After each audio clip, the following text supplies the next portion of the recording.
Dominus Nobiscum. Selamat pagi, kembali lagi kita dalam acara Mimbar Agama di hari Minggu pagi ini. Sebuah lirik lagu rohani yang terdengar di mana-mana di belakangan ini, judulnya Penolong yang Setia. Siapakah penolong setia itu? Saudara-saudariku yang terkasih, kerap kali kita sering meminta bantuan, meminta pertolongan orang lain di dalam kehidupan kita. Dan ada orang lain yang dengan tulus hati mau membantu kita, mau menolong kita ketika kita membutuhkannya. Dan ada juga orang lain yang meminta bantuan kita, meminta pertolongan kita di saat mereka membutuhkannya. Hari ini gereja merayakan Hari Raya Pentakosta, turunnya Roh Kudus atas para rasul, turunnya Roh Kudus atas kita semua. Roh Kudus merupakan kuasa dari Yesus Kristus dan Allah, dan Dia berkarya di antara kita semua. Pentakosta awalnya merupakan pesta panen bangsa Yahudi yang dihubungkan dengan perjanjian antara Allah dan bangsa Israel di Gunung Sinai. Di sana, umat menerima hukum Taurat yang berupa loh batu sebagai tanda perjanjian yang berisi 10 perintah Allah. Setelah perjanjian baru di masa para rasul, Pentakosta dirayakan 50 hari sesudah Hari Raya Paskah atau 7 pekan sesudah Hari Raya Paskah yang kita rayakan sampai saat ini. Bagi gereja, Pentakosta yang diceritakan dalam Kisah Para Rasul pasal 2 ayat 1 sampai dengan 11 memiliki dua makna. Yang pertama, peristiwa Pentakosta merupakan pemersatu kembali umat manusia yang hancur pada saat Menara Babel dibangun karena kesombongan manusia. Dan ini dipersatukan kembali dalam satu bahasa roh, bahasa iman dan cinta. Dan karya Roh Kudus mempersatukan bahasa manusia kembali.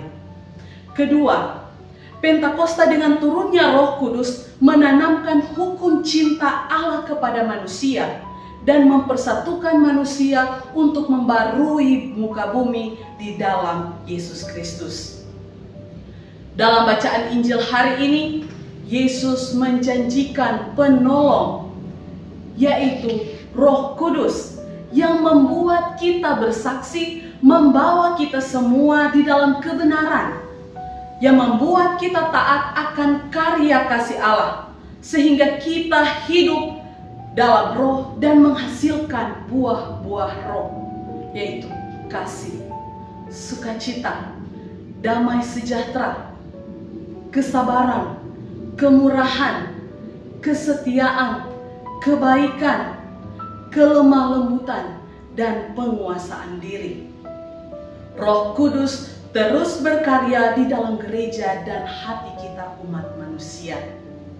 Saudara-saudariku yang terkasih, Roh Kudus adalah roh yang hadir dan mendampingi kita dalam perjalanan hidup kita di setiap hari.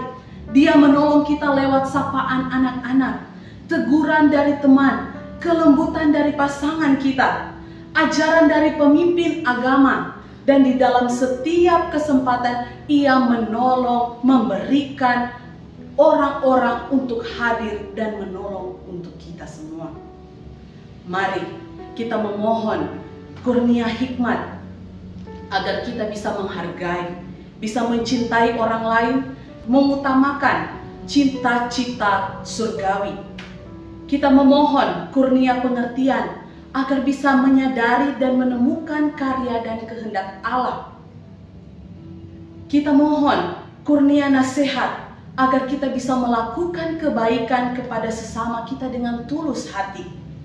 Kita memohon kurnia keperkasaan agar kita dengan berani melakukan kehendak Allah dalam hidup kita setiap hari.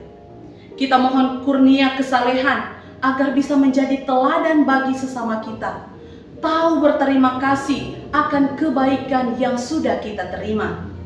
Kita mohon kurnia pengenalan agar bisa memberikan bermakna, hal-hal yang bermakna pada kehidupan kita setiap hari. Misalnya, kita jujur dalam pekerjaan kita, dan kita memohon kurnia takut akan Allah agar kita memiliki kerendahan hati bagi sesama kita untuk menjadi penolong yang setia. Amin.